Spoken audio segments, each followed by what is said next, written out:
So as I stated earlier in the introduction, I went to visit our culinary arts students, and I think they did a fabulous job. They were doing a fabulous job prepping for the game, getting the food ready, asking questions. We have 5 instructional strategies that we push here at the school, and I think the teacher used those. She was really big on our push strategy to get the kids to expand their thinking.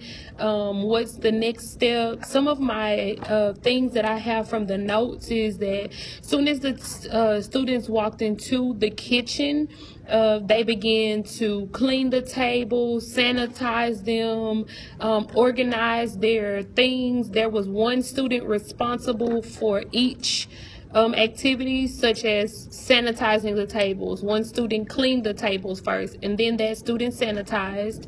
One student was responsible for setting out all of the individual needs that each activity was going to need. For example, the knives and cutting boards for chopping the onions, the potato scrubber for washing the potatoes, the holding bucket for holding the potatoes once the student watched them, organizing her foil so that when she was done scrubbing the potatoes, she could begin with lacing her butter and garlic.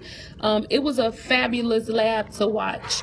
The teacher was really good about assisting students when they needed help, physically getting in there with the knife, showing them how to cut a certain way. If she was looking for a julienne cut or a dice cut or a slice, if the students wasn't doing it right, she would physically get the knife and show them what their arm movements was, how they're supposed to be utilizing the entire cutting board. There were several behavior issues that did occur in the lab, although with a small group, such as students being off task, and the teacher just redirected the student and asked, do you have nothing to do? What's the issue? Let's get to, and the student responded and knew what the issue was, what needed to be done, and it was taken care of. No major issues that I've seen.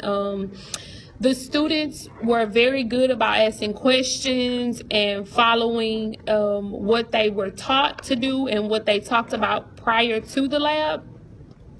One of the things that I've seen that I would recommend that the teacher change would be to provide maybe the students with a recipe at each station for what is supposed to be expected for what that particular student is cooking.